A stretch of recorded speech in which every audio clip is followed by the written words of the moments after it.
Hello, welcome to rise up IAS. 2026-27 union ഗവൺമെന്റിന്റെ budget finance minister കഴിഞ്ഞ ദിവസം പാർലമെന്റിൽ അവതരിപ്പിക്കുകയുണ്ടായി. ആ ബജറ്റിന്റെ മേജർ ഹൈലൈറ്റ്സിലേക്കാണ് ഇന്ന് നമ്മൾ വീഡിയോ നോക്കുന്നത്.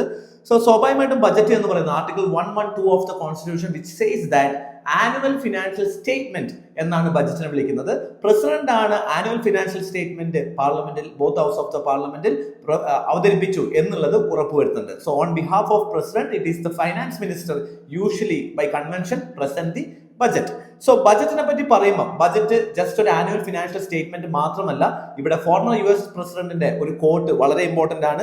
Don't tell me what you value, show me your budget and I will tell you what you value എന്നുള്ളതാണ്. അതായത് ബജറ്റ് എന്ന് പറയുന്നത് ജസ്റ്റ് ഒരു ആനുവൽ ഫിനാൻഷ്യൽ സ്റ്റേറ്റ്മെന്റ് മാത്രമല്ല, ഒരു ഗവൺമെന്റിന്റെ ഫ്യൂച്ചർ എങ്ങനെയായിരിക്കണം, അല്ലെങ്കിൽ ഒരു രാജ്യത്തിന്റെ ഫ്യൂച്ചർ എന്തായിരിക്കണം, എന്ത് സെൻട്രിക് ആയിട്ടാണ് ഒരു രാജ്യം മുന്നോട്ട് പോകുന്നത് എന്ന് നമുക്ക് മനസ്സിലാക്കണം എന്നുണ്ടെങ്കിൽ ആ കൺട്രിയുടെ ബജറ്റ് നോക്കിക്കഴിഞ്ഞു കഴിഞ്ഞാൽ നമുക്ക് മനസ്സിലാക്കാൻ പറ്റും എന്നുള്ളത് തന്നെയാണ്. അപ്പം അതുകൊണ്ട് തന്നെയാണ് കൃത്യമായി ഫിനാൻസ് മിനിസ്റ്ററിന്റെ ബജറ്റ് സ്പീച്ച് സ്റ്റാർട്ട് ചെയ്യുമ്പോൾ പറഞ്ഞത് the government finally focusing on action over ambivalence, reform over rhetoric and people over populism എന്നാണ് ബജറ്റ് സ്പീച്ച് തുടങ്ങിയത്. അതേപോലെ തന്നെ ഫൈനാൻസ് മിനിസ്റ്റർ പറഞ്ഞത് ഇന്ത്യൻ ബജറ്റ് എന്ന് പറയുന്നത് 2026-27 ബജറ്റ് എന്ന് പറയുന്നത് യുവശക്തി ഡ്രിവൺ ബജറ്റാണ്. അതേപോലെ തന്നെ ഈ ബജറ്റിന്റെ പ്രത്യേകത ഒമ്പതാമത്തെ നിർമ്മലാ സീതാരാമൻജി അവതരിപ്പിക്കുന്ന 9ാമത്തെ ഫിനാൻഷ്യൽ ബജറ്റ് ആണ്. അതേപോലെ തന്നെ this is the first budget prepared from Kartavya Bhavan. അതുകൊണ്ട് തന്നെ ഈ ബജറ്റിൽ 3 കർത്തവ്യങ്ങളാണ് ബജറ്റ് ഫോക്കസ് ചെയ്യുന്നത്. അതിൽ ഫസ്റ്റ് എന്ന് പറയുന്നത് ആക്സിലറേറ്റ് സസ്റ്റെയിൻ എക്കണോമിക് ഗ്രോത്ത് ആണ്. എക്കണോമിക് ഗ്രോത്ത് ഫോക്കസ് ചെയ്തിട്ടുള്ള ഫസ്റ്റ് കർത്തവ്യം എന്ന് പറയുന്നത് എക്കണോമിക് ഗ്രോത്ത് ആണ് ഫോക്കസ് ചെയ്യുന്നത്. This particular aspect of the budget is very important at the present economic situation. Global economic situation നിങ്ങൾ നോക്കുകയാണെന്നുണ്ടെങ്കിൽ there is crisis situation, അതേപോലെ തന്നെ ട്രേഡ് വാർ സിറ്റുവേഷൻസ്, അതുപോലെ തന്നെ war and climate change problems. So ഇങ്ങനെ വളരെ കെയോട്ടിക് ആയിട്ടുള്ള ഒരു വേൾഡിൽ what we need to focus on strategical autonomy and supply side resilience. So this budget is highly focusing on supply side resilience and strategical autonomy of the government. സ്വാഭാവികമായിട്ടും critical minerals നിങ്ങൾ നോക്കിക്കഴിഞ്ഞു കഴിഞ്ഞാൽ MSME champion sectors create ചെയ്യുന്നുണ്ട്. Infrastructure സെക്ടറിലേക്ക് government വലിയൊരു investment ആണ് കൊടുത്തിട്ടുള്ളത്. Capex investment കഴിഞ്ഞ വർഷത്തെ budget വെച്ച് നോക്കുമ്പോൾ 11% ഗ്രോത്ത് ആണ് ക്യാപെക്സിൽ നമുക്ക് കാണാൻ പറ്റിയിട്ടുള്ളത്. അപ്പം സ്വാഭാവികമായിട്ടും ഇൻഫ്രാസ്ട്രക്ചർ സസ്റ്റൈനബിൾ ഇൻഫ്രാസ്ട്രക്ചർ ഡ്രിവൺ ആയിട്ടുള്ള ഒരു ബജറ്റ് ആണ്. ദാറ്റ് ഈസ് ഫസ്റ്റ് കർത്തവ്യ of the present budget. And second thing is that second കർത്തവ്യ fulfilling the aspiration of the people, uplifting the people, education, health, defense, all sectors-ലേക്ക് government എന്ത് ചെയ്തിട്ടുണ്ട്, വലിയൊരു investment നടത്തിയിട്ടുണ്ട്. And the third part is inclusive growth. So growth എന്ത് ചെയ്യുക, growth reaching to the the downward section of the people, tribals, Dalits, women, poor, peasants, എല്ലാ ആളുകളിലേക്കും growth എത്തുക എന്നുള്ളതാണ് ഗവൺമെന്റിന്റെ agenda. That agenda is vision of സബ്കാ സാത്ത് and സബ്കാ വികാസ്. ഈ 3 അജണ്ടകൾ, ഈ 3 കർത്തവ്യങ്ങൾ കൃത്യമായിട്ട് പോകാൻ വേണ്ടി 3 എക്കോസിസ്റ്റം നമുക്ക് വേണമെന്നാണ് ബജറ്റ് പറയുന്നത്. And first one is structural reforms. ഈ പ്രസന്റ് ബജറ്റ് നിങ്ങൾ നോക്കിക്കഴിഞ്ഞു കഴിഞ്ഞാൽ there are lot of reforms ആണ് ഗവൺമെന്റ് പ്രപ്പോസ് ചെയ്തിട്ടുള്ളത്. കസ്റ്റംസിൽ ഗവൺമെന്റ് റിഫോംസ് പ്രപ്പോസ് ചെയ്തിട്ടുണ്ട്, ഡയറക്ട് ടാക്സ് റിഫോംസ് ഉണ്ട്. അപ്പം അതേപോലെ തന്നെ ഇൻഫ്രാസ്ട്രക്ചർ ഡെവലപ്മെന്റ്, അതേപോലെ തന്നെ ഈ കഴിഞ്ഞ വർഷം തന്നെ GST റിഫോംസ് നടത്തിയ കാര്യമൊക്കെ ബജറ്റ് എടുത്തു പറയുന്നുണ്ട്. അപ്പൊ സ്വാഭാവികമായിട്ടും 550+ റിഫോംസ് ആണ് കഴിഞ്ഞ ഒരു വർഷമായിട്ട് ഗവൺമെന്റ് ഓഫ് ഇന്ത്യ ചെയ്തിട്ടുള്ളത്. അതേപോലെ തന്നെ രണ്ടാമത്തെ ആസ്പെക്ട് റിഫോമിന്റെ കൂടെ തന്നെ പ്രോപ്പർ ഒരു സൗണ്ട് ഫിനാൻഷ്യൽ സെക്ടർ ഉണ്ടായിരിക്കുക എന്നുള്ളതാണ്. Because the previous economic survey also says that when there is high saving rates there will be high investment rate followed. So സ്വാഭാവികമായിട്ടും സേവിംഗ് റേറ്റ്സ് ഫോക്കസ് ചെയ്യുക, അതുപോലെ തന്നെ ഹെൽത്തി ഫിനാൻഷ്യൽ സെക്ടർ ഫോക്കസ് ചെയ്യുക, healthy capital market focus ചെയ്യുക എന്നുള്ളത് ബജറ്റിന്റെ ഒരു ecosystem ആണ്. And another important aspect is the new driven technology, AI driven growth rate. So cutting edge technologies എക്കണോമിയിലേക്ക് പ്രൊമോട്ട് ചെയ്യുക എന്നുള്ളതും ബജറ്റിന്റെ മേജർ ഫോക്കസ് ആണ്. എക്കണോമിക് ഗ്രോത്ത് നോക്കുകയാണെങ്കിൽ the last 1 year the budget says that India grew at the rate of 7%, which is very significant ആയിട്ടുള്ള ഒരു കാര്യമാണ്. When you are looking at the economic survey we can understand that for example emerging എക്കണോമീസും developed എക്കണോമീസും developing എക്കണോമീസും ഈ മേജറായുള്ള എല്ലാ എക്കണോമീസും ഒരു ഡിക്ലൈൻ ഗ്രോത്ത് റേറ്റിൽ അല്ലെങ്കിൽ ഒരു 3-4% ഗ്രോത്ത് റേറ്റിലാണ് മാക്സിമം ഗ്രോ ചെയ്യുന്നത്. ആ സമയത്താണ് ഡെവലപ്പിംഗ് ആയിട്ടുള്ള അല്ലെങ്കിൽ ഇന്ത്യ പോലെയുള്ള ഒരു രാജ്യം, ഒരു ലാർജസ്റ്റ് ഡെമോക്രസി 7% ഗ്രോത്ത് റേറ്റിൽ ഗ്രോ ചെയ്യുന്നത്. സോ റിയൽ എക്കണോമിക് ഗ്രോത്ത് എന്ന് പറയുന്നത് 7% ആണ്, which is very very significant. When the world is in A chaos, India is a island of hope. എന്ന് വേണം നമുക്ക് പറയാൻ പറ്റും. അത്രയും എക്കണോമിക് ഗ്രോത്ത് ആണ്. 7% റിയൽ എക്കണോമിക് ഗ്രോത്ത് എന്ന് പറയുന്നത് വളരെ അപ്രിഷിയേറ്റബിൾ ആയിട്ടുള്ള കാര്യം തന്നെയാണ്. അപ്പം അതേ സ്ഥാനത്ത് തന്നെ നമ്മൾ ഗ്രോത്തിനെ ഒന്ന് അനലൈസ് ചെയ്യുന്ന സമയത്ത് what we can understand that at present we are in a rare goldilock situation. What is the rare Goldilocks situation? Normally, so at present when you look at the economic growth, we have a real economic growth of 7%, but the inflation rate is almost 2% in average. So 2% is a very low inflation. Usually, when there is a higher economic growth, automatically there will be higher inflation. But in our present situation, economic growth, real economic growth 7% ഉണ്ട്. പക്ഷേ എന്ത് സംഭവിക്കുന്നു, നമ്മുടെ inflation എന്ന് പറയുന്നത് 2% താഴെയാണ്. അതുകൊണ്ട് തന്നെ നോമിനൽ എക്സ്ചേഞ്ച് റേറ്റ് എന്ന് പറയുന്നത് അല്ലെങ്കിൽ നോമിനൽ ഗ്രോത്ത് റേറ്റ് എന്ന് പറയുന്നത് 8% ആണ്. എന്താണ് real growth rate, nominal growth rate എന്ന് നിങ്ങൾക്ക് അറിയായിരിക്കും. നോമിനൽ ഗ്രോത്ത് റേറ്റ് എന്ന് പറഞ്ഞു കഴിഞ്ഞാൽ growth rate calculated in the present price അല്ലെ. മറ്റേ റിയൽ എന്ന് പറയുന്നത് which is adjusted of inflation, അതായത് ബേസ് ഇയർ പ്രൈസ് വെച്ച് നമ്മൾ കാൽക്കുലേറ്റ് ചെയ്യുന്നതിനാണ് റിയൽ എക്കണോമിക് ഗ്രോത്ത് എന്ന് പറയുന്നത്. സോ നമ്മൾ ബജറ്റ് നോക്കുമ്പോൾ റിയൽ എക്കണോമിക് ഗ്രോത്ത് അല്ല, നോമിനൽ എക്കണോമിക് ഗ്രോത്ത് എന്ന് പറയുന്നത് 8% മാത്രമേ കാണുന്നുള്ളൂ. വിച്ച് ഈസ് കഴിഞ്ഞ വർഷവും ഈ വർഷവും നിങ്ങൾ നോക്കുകയാണെന്നുണ്ടെങ്കിൽ ഇന്ത്യയുടെ nominal economic growth is actually single digit ആണ്. ബട്ട് ഇൻ ആവറേജ് ഇന്ത്യൻ എക്കണോമിയുടെ നോമിനൽ എക്കണോമിക് ഗ്രോത്ത് എന്ന് പറയുന്നത് 12% ആയിരുന്നു. ഈ ഡിക്ലൈൻ എക്കണോമിസ്റ്റുകളെയും ഫിനാൻഷ്യൽ എക്സ്പേർട്സുകളെയും വളരെ വറി ആയിട്ട് ഒരു ഫാക്ടറാണ്. കാരണം നോമിനൽ എക്സ്ചേഞ്ച് റേറ്റ് കുറഞ്ഞു കഴിഞ്ഞാൽ ഓട്ടോമാറ്റിക് ആയിട്ട് ഗവൺമെന്റിന്റെ റവന്യൂ കുറയും എന്നുള്ളൊരു ഫാക്ടർ ഉണ്ട്. കാരണം നമ്മൾ ടാക്സ് കളക്ട് ചെയ്യുന്നത് നോമിനൽ പ്രൈസിലാണ്. അപ്പൊ നോമിനൽ എക്കണോമിക് ഗ്രോത്ത് കുറഞ്ഞു കഴിഞ്ഞാൽ സ്വാഭാവികമായിട്ടും നമ്മുടെ ടാക്സ് കളക്ഷൻ കുറയും. ടാക്സ് കളക്ഷൻ കുറഞ്ഞു കഴിഞ്ഞാൽ ഓട്ടോമാറ്റിക്കലി ഗവൺമെന്റിന്റെ റവന്യൂ കുറയുന്നു. റവന്യൂവിന് കുറയുമ്പോൾ ഗവൺമെന്റിന്റെ എക്സ്പെൻഡിച്ചറും കുറയുന്നു എന്നുള്ളതാണ്. And that is one worrying factor. Another worrying factor, when the nominal economic growth കുറയുമ്പോൾ ഓട്ടോമാറ്റിക്കലി ഗവൺമെന്റിന്റെ ബോറോയിങ് കപ്പാസിറ്റിയും കുറയുന്നു. കാരണം നോമിനൽ ജി ഡി പിന്റെ മുകളിലാണ് നമ്മൾ സ്വാഭാവികമായിട്ടും നമ്മൾ ഡെപ്റ്റ് ബോറോ ചെയ്യുന്നത്.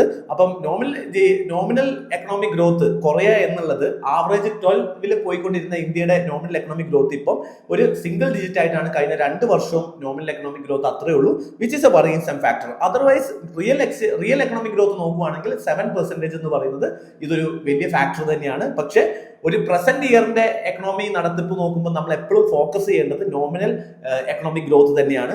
ദാറ്റ് ഡിപ്പെൻസ് ആയിട്ടായിരിക്കും ഗവൺമെന്റിന്റെ റവന്യൂ, ഗവൺമെന്റ് എക്സ്പെൻഡിച്ചർ, ഗവൺമെന്റിന്റെ ബോറോയിങ് കപ്പാസിറ്റി ഒക്കെ വരുന്നത്. അതുകൊണ്ടാണ് ഈ ഒരു ഫാക്ടർ പ്രത്യേകമായി നമ്മൾ എടുത്തു പറയാൻ കാരണം. ഇനി ഈ വർഷത്തെ ബജറ്റിൽ എവിടെ നിന്നൊക്കെയാണ് റുപ്പി വന്നിട്ടുള്ളത്, അതായത് ഗവൺമെന്റ് 1 രൂപ ഏൺ ചെയ്യുമ്പോൾ ഏതിന്നാണ് ഏറ്റവും കൂടുതൽ പൈസ, ഏത് സെക്ടറിൽ നിന്നാണ് ഏറ്റവും കൂടുതൽ പൈസ വന്നിട്ടുള്ളത് നമുക്ക് നോക്കാം. അപ്പൊ സ്വാഭാവികമായിട്ട് നമുക്ക് എല്ലാ വർഷവും ട്രഡീഷണൽ ആയിട്ട് നമുക്കുള്ളതാണ് ഏറ്റവും കൂടുതൽ നമുക്ക് പൈസ വരുന്നത് ടോട്ടൽ ഗവൺമെന്റ് റവന്യൂവിന്റെ 24% റവന്യൂ വരുന്നത് ബോറോയിങ്സിൽ നിന്ന് തന്നെയാണ്. Borrowings and other liability is 24%. And another important aspect നമ്മൾ ഇവിടെ നോക്കേണ്ടത്, ഈ വർഷം ഏറ്റവും കൂടുതൽ നമുക്ക് ഇൻകം വരുന്നത്, ടാക്സ് ഇൻകത്തിൽ നിന്ന് ഏറ്റവും കൂടുതൽ ഇൻകം വരുന്നത് വിച്ച് ഈസ് ഫ്രം ഇൻകം ടാക്സിനാണ്. 21% ഇൻകം ടാക്സിൽ നിന്നാണ് നമുക്ക് വരുന്നത്. ആൻഡ് 18% ഈസ് ഫ്രം കോർപ്പറേഷൻ ടാക്സിൽ നിന്നാണ്. സോ കോർപ്പറേറ്റ് ടാക്സിൽ നിന്ന് 18% വരുന്നു. ആൻഡ് GST നിന്ന് 15% വരുന്നു. അപ്പം ഏറ്റവും കൂടുതൽ ടാക്സ് കളക്ഷൻ വരുന്ന ടാക്സസ് നിങ്ങൾ അറേഞ്ച് ചെയ്യുകയാണെന്നുണ്ടെങ്കിൽ ഫസ്റ്റ് ഇൻകം ടാക്സ് വരും, ദെൻ ബേസിക്കലി കോർപ്പറേറ്റ് ടാക്സ് വരും, ദെൻ GST വരുന്നു, ദെൻ കസ്റ്റംസ്. ഈ ഓർഡറിലാണ് വന്നിട്ടുള്ളത്. ഇനി ഡയറക്ട് ടാക്സിന്റെയും ഇൻഡയറക്ട് ടാക്സിന്റെയും കോമ്പോസിഷൻ നമ്മൾ നോക്കുകയാണെന്നുണ്ടെങ്കിൽ ഡയറക്ട് ടാക്സ് ആയി വരുന്നത് ഏതൊക്കെയാണ്? ഡയറക്ട് ടാക്സ് എന്ന് പറയുന്നത് basically income tax plus corporate tax ആണ് അല്ലേ. സോ നിങ്ങൾ നോക്കുക, ഇൻകം ടാക്സ് എന്ന് പറയുന്നത് 21% and corporate tax is 18%, which is actually 39% of total income comes from direct taxes, which is good for the economy. Indirect tax നിങ്ങൾ നോക്കുകയാണെന്നുണ്ടെങ്കിൽ basically indirect tax GST 15%, then നിങ്ങൾ നോക്കുകയാണെങ്കിൽ യൂണിയൻ എക്സൈസ് ഡ്യൂട്ടി ഉണ്ട് 6%, and then customs duty that is 4%. So almost എത്രയാണ് വരുന്നത്? 19 + 6 25% എന്താണ് basically indirect ടാക്സിൽ നിന്നാണ് income വരുന്നത്. So direct tax is more than indirect tax, which is a right position, a good position. Because direct tax എന്ത് ചെയ്യും? Wealth redistribute ചെയ്യും. Indirect tax എന്ത് ചെയ്യില്ല? വെൽത്ത് റീഡിസ്ട്രിബ്യൂട്ട് ചെയ്യില്ല. It is regressive in nature ആണെന്ന് നിങ്ങൾക്ക് അറിയാമായിരിക്കും. അപ്പം പ്രസന്റ് ബജറ്റിൽ നിങ്ങൾ നോക്കുകയാണെങ്കിൽ ഏറ്റവും കൂടുതൽ സോഴ്സ് വരുന്നത് ഇൻകം ടാക്സ് ആണ്, corporate tax second, GST, and then union excise duty and customs. അത് രണ്ടും നോക്കിയില്ലെങ്കിലും അറ്റ്ലീസ്റ്റ് എന്ത് ചെയ്യുക, ഈ ഫസ്റ്റ് 3 ഓർഡർ ഓർത്ത് വെക്കുക. അതേപോലെ തന്നെ ഏറ്റവും കൂടുതൽ ടാക്സ് വരുന്നത് ഡയറക്ട് ടാക്സിൽ നിന്നാണ് 39%, ആൻഡ് 25% മാത്രമേ ഇൻഡയറക്ട് ടാക്സിന് വരുന്നുള്ളൂ, which is again good for the economy. ഇനി എങ്ങനെയാണ് നമ്മൾ പൈസ സ്പെൻഡ് ചെയ്യുന്നത് എന്ന് നോക്കിക്കഴിഞ്ഞു കഴിഞ്ഞാൽ സ്റ്റേറ്റ് ഷെയർ ആണ് one of the highest share എന്ന് പറയുന്നത് 22% ആണ്. സ്വാഭാവികമായിട്ടും 16th ഫിനാൻസ് കമ്മീഷന്റെ റിപ്പോർട്ട് കൂടി ഈ ബജറ്റിൽ അക്സെപ്റ്റ് ചെയ്തിട്ടുണ്ട്. സോ 16th ഫിനാൻസ് കമ്മീഷന്റെ റിപ്പോർട്ട് പ്രകാരം 41% ഡിവല്യൂഷൻ ആണ്, വെർട്ടിക്കൽ ഡെവല്യൂഷൻ ആണ് 16th ഫിനാൻസ് കമ്മീഷൻ റെക്കമെൻഡ് ചെയ്തിട്ടുള്ളത്. അത് ഗവൺമെന്റ് അംഗീകരിക്കുകയുണ്ടായി. ഈ ബജറ്റിൽ അതിന്റെ അംഗീകാരവും അതിന്റെ എക്സ്പ്ലനേറ്ററി നോട്ടും ഈ ബജറ്റിന്റെ കൂടെ തന്നെ പാർലമെന്റിൽ വെച്ചിട്ടുണ്ട്. സോ 16th ഫിനാൻസ് കമ്മീഷന്റെ 41% ഡെവല്യൂഷൻ ഗവൺമെന്റ് അംഗീകരിക്കുന്നു. സോ സ്റ്റേറ്റ് ഷെയർ ആയിട്ട് ഗവൺമെന്റ് സ്പെൻഡ് ചെയ്യുന്ന 22% ആണ്. ആൻഡ് അത് കഴിഞ്ഞ് കഴിഞ്ഞാൽ ഏറ്റവും കൂടുതൽ ഗവൺമെന്റ് സ്പെൻഡ് ചെയ്യുന്ന ഏരിയ ഇൻട്രസ്റ്റ് പേയ്മെന്റ് ആണ്. സ്വാഭാവികമായിട്ടും 24% ഓഫ് ഗവൺമെന്റിന്റെ റവന്യൂ വരുന്നത് ബോറോയിങ്സ് ആൻഡ് അതർ ലൈബിലിറ്റീസ് ആണ്. അതുകൊണ്ട് തന്നെയാണ് ഒരു 20% നമ്മൾ ഇൻട്രസ്റ്റ് പേയ്മെന്റ് ആയിട്ടാണ് നമ്മുടെ എക്സ്പെൻഡിച്ചർ പോകുന്നത്. സോ ഇൻട്രസ്റ്റ് പേയ്മെന്റിനെ പറ്റിയൊക്കെ കഴിഞ്ഞ വർഷങ്ങളിൽ ക്വസ്റ്റ്യൻസ് ഉണ്ടായിരുന്നു. അപ്പം ആ ഒരു പ്രോബ്ലം ചെയ്യുന്നതൊക്കെ നമുക്ക് ചെയ്ത് തന്നെ പഠിക്കണം. അതേപോലെ തന്നെ സെൻട്രൽ സെക്ടർ സ്കീമിലേക്കുള്ള സ്പെൻഡിങ് ആണ് അടുത്തത് വരുന്നത് 17% ആണ്. വൈ മിനിസ്ട്രി നോക്കുകയാണെങ്കിൽ highest allocation to a single ministry നോക്കുകയാണെങ്കിൽ which is defence sector. Again defence സെക്ടറിന്റെ എക്സ്പെൻഡിച്ചറിലേക്ക് ടോട്ടൽ എക്സ്പെൻഡിച്ചർ ഡിഫൻസ് സെക്ടറിന് അലോക്കേറ്റ് ചെയ്ത എക്സ്പെൻഡിച്ചറിൽ 22% ഈ പ്രാവശ്യം അലോക്കേറ്റ് ചെയ്തിരിക്കുന്ന ക്യാപിറ്റൽ എക്സ്പെൻഡിച്ചറിന് വേണ്ടിയിട്ടാണ്. On the background of operation Sindoor which shows that there is a huge increase to the defence sector investment. അപ്പം അത് one of the important factor ആണ്. ബൈ മിനിസ്ട്രി നിങ്ങൾ നോക്കുവാണെങ്കിൽ highest allocation happen to defence മിനിസ്ട്രിയിൽ തന്നെയാണ് ഏറ്റവും കൂടുതൽ പോയിട്ടുള്ളത്. അപ്പം ഇവിടെ അതേപോലെ തന്നെ ഡിഫൻസ് ഇൻഡസ്ട്രിയലൈസേഷനും നടത്തുന്നുണ്ട്. കാരണം ഈ അലോക്കേറ്റ് ചെയ്ത ഫണ്ടിന്റെ ക്യാപിറ്റൽ ഇൻവെസ്റ്റ്മെന്റിന്റെ 75% ഡൊമസ്റ്റിക് ഹയറിംഗിന് വേണ്ടിയിട്ടാണുള്ളത്. അപ്പൊ സ്വാഭാവികമായിട്ടും ഇത് എന്ത് ചെയ്യുന്നുണ്ട്, ഇൻഡസ്ട്രിയലൈസേഷൻ, ജോബ് ക്രിയേഷൻ ഒക്കെ പ്രൊമോട്ട് ചെയ്യാൻ വേണ്ടിയിട്ട് തന്നെയാണ് ഗവൺമെന്റ് ഉദ്ദേശം. ആൻഡ് സെൻട്രലി സ്പോൺസേഡ് സ്കീം 8% ആണ് വരുന്നത്. ദെൻ സബ്സിഡി 6% ഉണ്ട്, 2% ഫിനാൻസ് കമ്മീഷൻ ട്രാൻസ്ഫർ ഗ്രാൻസ് ഒക്കെ ആയിട്ട് 7% ഉണ്ട്. സോ അത്രയും ഡീറ്റെയിൽ ആയിട്ട് അറിയേണ്ട, ബട്ട് ഹോളിസ്റ്റിക് ആയിട്ട് എങ്ങനെയാണ് റുപ്പീ സ്പെൻഡ് ചെയ്യുന്നത് എന്നുള്ളത് ജസ്റ്റ് നിങ്ങളൊന്ന് ഓർത്ത് വെക്കുക. Another important factor for physical prudence അല്ലെ ഫിസിക്കൽ കൺസോളിഡേഷന്റെ ഏറ്റവും ഇമ്പോർട്ടന്റ് ആയിട്ടുള്ള ഫാക്ടേഴ്സ് ആണ് ഡെഫിസിറ്റ് ട്രെൻഡ്സ്. ഈ ഡെഫിസിറ്റ് ട്രെൻഡ്സ് നിങ്ങൾ നോക്കുകയാണെങ്കിൽ 2021 which is Covid year, 2020-21 financial year, so FY20 നിങ്ങൾ നോക്കുകയാണെന്നുണ്ടെങ്കിൽ ഫിസിക്കൽ ഡെഫിസിറ്റ് വാസ് 9.2% ആയിരുന്നു ഫിസിക്കൽ ഡെഫിസിറ്റ്. ഈ ഫിസിക്കൽ ഡെഫിസിറ്റ് കുറഞ്ഞത് 4.4% എന്ത് ചെയ്തിട്ടുണ്ട്, ഫിസിക്കൽ ഡെഫിസിറ്റ് കുറഞ്ഞിട്ടുണ്ട്. So 2021 finance minister physical deficit target പറഞ്ഞിട്ടുണ്ടായിരുന്നത് 2025-26 ഫിനാൻഷ്യൽ ഇയറിലേക്ക് വരുമ്പോഴേക്കും 2025-26 financial ഇയറിലേക്ക് physical deficit will be below 4.5% എന്നുള്ളതായിരുന്നു, which is actually achieved. Target എന്ത് ചെയ്തിട്ടുണ്ട്, റിവേഴ്സ്ഡ് എസ്റ്റിമേറ്റ് നമ്മൾ നോക്കുകയാണെന്നുണ്ടെങ്കിൽ 2025 റിവേഴ്സ്ഡ് എസ്റ്റിമേറ്റ് നോക്കുകയാണെന്നുണ്ടെങ്കിൽ 4.4% ആണ് നമ്മുടെ fiscal deficit. So we are able to reduce our fiscal deficit well below 4.5%, which was the target for 2025-2026. The target is announced in 2021 ലായിരുന്നു announce ചെയ്തത്. So if you look at the target last 3 years നോക്കുകയാണെന്നുണ്ടെങ്കിൽ there is a consistent declining കാണാൻ പറ്റും. Last 3 year നോക്കുകയാണെന്നുണ്ടെങ്കിൽ there is a consistent, even 4-5 years നോക്കുകയാണെങ്കിൽ 2021 തൊട്ട് നിങ്ങൾ നോക്കുകയാണെങ്കിൽ there is a consistent decrease കാണാൻ പറ്റും. And next year target is 4.3%. അതേപോലെ തന്നെ കഴിഞ്ഞ ബജറ്റിൽ ഫിനാൻസ് മിനിസ്റ്റർ കൃത്യമായി പറഞ്ഞതാണ് ഫിസിക്കൽ കൺസോളിഡേഷന്റെ മേജർ ഇൻഡിക്കേറ്റർ എന്ന് പറയുന്നത് ഫിസിക്കൽ ഡെഫിസിറ്റിൽ നിന്നും നമ്മൾ ഡെപ്റ്റ് ടു GDP റേഷ്യോയിലേക്ക് പോവുകയാണ്. അപ്പൊ ഡെപ്റ്റ് ടു GDP റേഷ്യോ ആണ് യഥാർത്ഥത്തിൽ നമ്മൾ മേജർ ആയിട്ട് ഇനി കൺസിഡർ ചെയ്യുന്നത്, which we will discuss later in this particular class itself.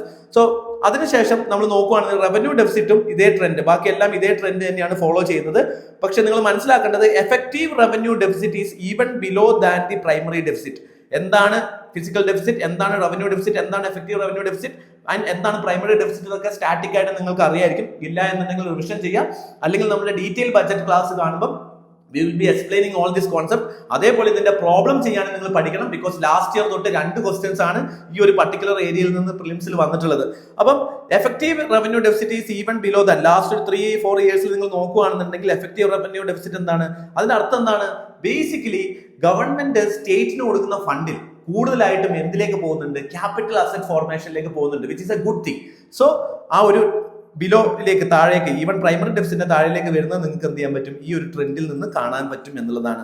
Okay, so that is the trend of deficit trend. അതാണ്. ഇനി ഞാൻ പറഞ്ഞു കഴിഞ്ഞ ബജറ്റ് തൊട്ട് നമ്മുടെ ഫിസിക്കൽ കൺസോളിഡേഷന്റെ ഇൻഡിക്കേറ്റർ എന്ന് പറയുന്നത് ഫിസിക്കൽ ഡെഫിസിറ്റ് അല്ല, സ്വാഭാവികമായിട്ടും ഡെപ്റ്റ് ടു GDP റേഷ്യോയിലാണ് നമ്മൾ കൂടുതൽ ഫോക്കസ് ചെയ്യുന്നത്. And our target is to reach 50% ഡെപ്റ്റ് ടു GDP റേഷ്യോ ബൈ 2031. അപ്പോൾ 2031 മാർച്ച് 31 ആകുമ്പോഴേക്കും ബേസിക്കലി നമ്മുടെ ഡെപ്റ്റ് ടു GDP റേഷ്യോ എന്ന് പറയുന്നത് 50 ± 1 എന്ന ലെവലിലേക്ക് എത്തണം എന്നുള്ളതാണ് ഗവൺമെന്റ് ടാർഗറ്റ് ചെയ്യുന്നത്. പക്ഷെ നമ്മൾ ഇപ്പോഴത്തെ ഒരു ലെവൽ നോക്കി കഴിഞ്ഞു കഴിഞ്ഞാൽ there is a declining trend ആണ് ഡെപ്റ്റ് to GDP ratio which is reversed estimate of 2025-2026 നിങ്ങൾ നോക്കുകയാണെങ്കിൽ 56.1 ആണ് നമ്മുടെ ഡെപ്റ്റ് ടു GDP റേഷ്യോ എന്ന് പറയുന്നത്. ഓക്കെ, സോ നെക്സ്റ്റ് ഇയറിലേക്ക് നമ്മുടെ budget estimate for 2026 financial year എന്ന് പറയുന്നത് 55% ആണ് കൊടുത്തിട്ടുള്ളത്. സോ ഇത് ഡിക്ലൈൻ ചെയ്ത് 50 ± 1 ബൈ 2031 മാർച്ച് 31 ആണ് നമ്മുടെ ഡെപ്റ്റ് ടു GDP റേഷ്യോ ടാർഗറ്റ് എന്ന് പറയുന്നത്. ഇഗെയിൻ കോവിഡിന്റെ സമയത്ത് which was actually increase to up to 61%, ഇത് എന്ത് ചെയ്യുന്നു, ഇനി 50%ലേക്ക് ടാർഗറ്റ് എത്തിക്കാം. That too well on track എന്നുള്ളതാണ് ഫിനാൻസ് മിനിസ്റ്റർ ബജറ്റിൽ എക്സ്പ്ലെയിൻ ചെയ്തിട്ടുള്ളത്. ഓക്കെ, ഇനി ക്യാപിറ്റൽ റെസീപ്റ്റ്സ് നിങ്ങൾ നോക്കുകയാണെന്നുണ്ടെങ്കിൽ ക്യാപിറ്റൽ സൈഡ്സിൽ ക്യാപിറ്റൽ റെസീപ്റ്റ്സും ഇൻക്രീസ് ചെയ്തതായിട്ട് നിങ്ങൾക്ക് കാണാൻ പറ്റും. So budget estimate for next year capital receipts വരുന്നത് 18.1 lakh crore ആണ്. അതേപോലെ തന്നെ റവന്യൂ റെസീപ്റ്റ് 35.3 lakh crore ആണ് ബേസിക്കലി നിങ്ങൾ കൊടുത്തിട്ടുള്ളത്. പക്ഷേ കഴിഞ്ഞ വർഷത്തെ വെച്ച് നോക്കുമ്പം കഴിഞ്ഞ വർഷത്തിലെ ബജറ്റ് എസ്റ്റിമേറ്റ് 34.2 lakh crore ആയിരുന്നു, which is actually decline. Reversed budget estimate നോക്കുമ്പോൾ 33.4 lakh crore ആണ് ബേസിക്കലി അച്ചീവ് ചെയ്തിരിക്കുന്നത്. അതായത് നേരത്തെ പറഞ്ഞ പോലെ എക്കണോമിക് ഗ്രോത്തിനനുസരിച്ച് ഗവൺമെന്റിന്റെ റവന്യൂവിൽ ഗ്രോത്ത് നമുക്ക് കാണാൻ പറ്റുന്നില്ല. 6% ഗ്രോത്ത് വരുന്നുള്ളൂ. സോ ആ ഗ്രോത്ത് ബേസിക്കലി വറീസം ഫാക്ടർ തന്നെയാണ്. It is because of lesser nominal GDP growth എന്നുള്ളതാണ്. ഇനി one of the important factor എന്ന് പറയുന്നത് ക്യാപിറ്റൽ എക്സ്പെൻഡിച്ചറിന്റെ കാര്യത്തിലാണ്. ക്യാപിറ്റൽ എക്സ്പെൻഡിച്ചർ ബജറ്റ് ഈ പ്രാവശ്യം പ്രപ്പോസ് ചെയ്യുന്നത് 12.1 lakh crore ആണ് ബേസിക്കലി ക്യാപിറ്റൽ എക്സ്പെൻഡിച്ചർ ആയിട്ട് ബജറ്റ് പ്രപ്പോസ് ചെയ്തിട്ടുള്ളത്. And effective capital expenditure which is inclusive of state share, സ്റ്റേറ്റിന് കൊടുക്കുന്ന grant which used for capital asset formation അല്ലെ. അപ്പം എഫക്റ്റീവ് ക്യാപിറ്റൽ എക്സ്പെൻഡിച്ചർ എന്ന് പറയുന്നത് 17.1 lakh crore ആണ്. അതേപോലെ തന്നെ 12 lakh ആണ് ശരിക്കും ക്യാപിറ്റൽ എക്സ്പെൻഡിച്ചർ ആയിട്ട് ഗവൺമെന്റ് എന്ത് ചെയ്യുന്നത്.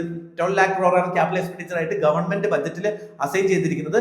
ഇത് തന്നെ നോക്കുകയാണെന്നുണ്ടെങ്കിൽ വിച്ച് കംസ് അറൌണ്ട് 4% ഓളം GDP-ന്റെ അത്രയും വരുന്നുണ്ട് നമ്മുടെ ക്യാപിറ്റൽ എക്സ്പെൻഡിച്ചർ എന്ന് പറയുന്നത്. ഇപ്പൊ കഴിഞ്ഞ ഒരു 10 വർഷത്തെ GDP ടു ക്യാപിറ്റൽ എക്സ്പെൻഡിച്ചർ നോക്കുകയാണെന്നുണ്ടെങ്കിൽ this year allocation is one of the highest allocation ആണ്. Around 4% of the GDP we are giving to capital expenditure. So that is very important ആയിട്ടുള്ള ഫാക്ടർ ആണ്. വളരെ ഇമ്പോർട്ടന്റ് ഫാക്ടർ എന്ന് പറഞ്ഞാൽ ഗവൺമെന്റിന്റെ borrowing നമ്മൾ കണ്ടു, ഫിസിക്കൽ ഡെഫിസിറ്റ് കുറച്ചുകൊണ്ടിരിക്കുകയാണ്, ഡെപ്റ്റ് ടു GDP റേഷ്യോ കുറച്ചുകൊണ്ടിരിക്കുകയാണ്. സ്വാഭാവികമായിട്ടും അത് പ്രകാരം പ്രൈവറ്റ് സെക്ടേഴ്സിന് കൂടുതൽ ബോറോ ചെയ്യാനുള്ള സ്പേസ് ഉണ്ടാവും. അതേപോലെ തന്നെ when we are investing capital expenditure this is actually എന്താണ്, നമ്മൾ കൗണ്ടർ സൈക്കിൾ ഫിസിക്കൽ പോളിസിയാണ് ഫോളോ ചെയ്യുന്നത്. സ്വാഭാവികമായിട്ടും നമുക്ക് എന്ത് ചെയ്യുന്നു, ഈ ഗ്രോത്ത് ഇല്ലാത്ത പീരീഡിൽ government is pushing for capital expenditure which is going for structural reforms. അതേപോലെ തന്നെ സപ്ലൈ സൈഡ് റിഫോംസിലേക്ക് പോകുമ്പോൾ ഇൻഫ്രാസ്ട്രക്ചർ ഡെവലപ്മെന്റ് കൂടുന്നു, ലോജിസ്റ്റിക്കൽ കോസ്റ്റ് കുറയുന്നു, സ്വാഭാവികമായിട്ട് കോസ്റ്റ് ഓഫ് പ്രൊഡക്ഷൻ കുറയുന്നു, സ്വാഭാവികമായിട്ട് നമ്മുടെ competitiveness even in the background of very free trade agreement with European union as well as UK. These are the very significant reforms you can say. So revenue expenditure we are target 41.3 lakh crore ആണ് basically government budget estimate ആയിട്ട് കൊടുത്തിരിക്കുന്നത്. Sector vice ആയിട്ട് നിങ്ങൾ നോക്കുകയാണെങ്കിൽ ഏറ്റവും കൂടുതൽ കൊടുത്തിട്ടുള്ള sector എന്ന് പറയുന്നത് ട്രാൻസ്പോർട്ട് സെക്ടർ ആണ്. പക്ഷേ മിനിസ്ട്രി വൈസ് നിങ്ങൾ നോക്കുകയാണെന്നുണ്ടെങ്കിൽ ഏറ്റവും കൂടുതൽ ഫണ്ട് ചെലവാക്കിയിട്ടുള്ളത് ഡിഫൻസ് മിനിസ്ട്രിയിലാണ്. ഓക്കെ, സോ ഡിഫൻസ് മിനിസ്ട്രിയാണ് ഏറ്റവും കൂടുതൽ fund allocation. But sector transport സെക്ടറിൽ ഹ്യൂജ് റിഫോംസ് ആണ് which comes around road, port, rail, inland waterways എല്ലാം ഇൻക്ലൂഡ് ചെയ്യുന്നതാണ്. എയർ, സോ റൂറൽ ഡെവലപ്മെന്റ് പിന്നീട് ഏറ്റവും കൂടുതൽ അലോക്കേഷൻ പോയിരിക്കുന്നത്. ഹോം അഫയേഴ്സിനാണ് അടുത്ത അലോക്കേഷൻ പോയിട്ടുള്ളത്. അഗ്രികൾച്ചർ ആൻഡ് അലൈഡ് സെക്ടറിനാണ് പിന്നീട് ഏറ്റവും കൂടുതൽ പോയത്. സോ ഈ ഒരു ഓർഡർ ജസ്റ്റ് ഒന്ന് ഓർത്ത് വെച്ചാൽ മതി. മിനിസ്ട്രി വൈസ് ഏറ്റവും കൂടുതൽ അലോക്കേഷൻ കൊടുത്തിട്ടുള്ളത് നമ്മൾ ആർക്കാണ്, ഡിഫൻസ് സെക്ടറിനാണെന്ന് ഓർത്ത് വെക്കുക. So this is just highlight of the budget ആണ് നമ്മളിപ്പോൾ നോക്കിയിട്ടുള്ളത്. ഇതിന്റെ detail classes and explanation so which comes around 3-4 classes detail ആയിട്ടുള്ള ബജറ്റിലെ ഓരോ കർത്തവ്യന്റെ അണ്ടറിലുള്ള ഗവൺമെന്റിന്റെ റിഫോംസ്, ഡയറക്ട് ടാക്സ് റിഫോംസ്, അതുപോലെ തന്നെ ഗവൺമെന്റിന്റെ കസ്റ്റംസ് റിഫോംസ്, മറ്റ് സ്കീം അലോക്കേഷൻ, ഏതൊക്കെ സ്കീംസിലാണ് മേജർ ആയിട്ട് ഫണ്ട് പോയിട്ടുള്ളത്, ആൻഡ് ബജറ്റ് ഇൻട്രൊഡ്യൂസ് ചെയ്യുന്ന കോൺസെപ്റ്റ്സ്, സെക്ടേഴ്സ്, ഇതെല്ലാം നമ്മൾ ഡീറ്റെയിൽ ആയിട്ട് നമ്മുടെ ബജറ്റ് ക്ലാസ്സിൽ നമ്മൾ ഡിസ്കസ് ചെയ്യുന്നുണ്ടാവും. ഈ ബജറ്റ് ക്ലാസ്സിൽ ജോയിൻ ചെയ്യാൻ വേണ്ടിയിട്ട് നിങ്ങൾക്ക് ഈ റൈസപ്പിന്റെ ഇതിന്റെ അപ്ഡേറ്റ്സ് അറിയാൻ വേണ്ടി റൈസപ്പിന്റെ ഈ യൂട്യൂബ് ചാനൽ നിങ്ങൾ സബ്സ്ക്രൈബ് ചെയ്ത് വെക്കുക. അതേപോലെ തന്നെ ഇതിന്റെ ഡിസ്ക്രിപ്ഷനിൽ കൊടുത്തിട്ടുള്ള ലിങ്കിൽ നിങ്ങളുടെ പേര് രജിസ്റ്റർ ചെയ്ത് വെക്കുക. So that you will be getting an invitation link at the time of budget class. So ബജറ്റിന്റെ എക്കണോമിക് സർവേന്റെ ഒരു ഡീറ്റെയിൽ ആയിട്ടുള്ള സെഷൻ നമ്മൾ നെക്സ്റ്റ് വീക്ക് റൈസപ്പ് പ്ലാൻ ചെയ്യുന്നുണ്ട്. അപ്പം നിങ്ങൾക്ക് ഈ വീഡിയോ ഇഷ്ടപ്പെടുന്നുണ്ടെങ്കിൽ ലൈക്ക് ചെയ്യുക, നിങ്ങളുടെ അഭിപ്രായങ്ങൾ കമന്റ് ചെയ്യുക. അതേപോലെ തന്നെ നെക്സ്റ്റ് ക്ലാസ്സിന് വേണ്ടി നിങ്ങളുടെ പേരും രജിസ്റ്റർ ചെയ്ത് വെക്കുക. സോ നമുക്ക് ഉടനെ തന്നെ ഇതിന്റെ detail analysis budget plus economic സർവേന്റെ സെഷനിൽ കാണാം. And thank you so much for watching.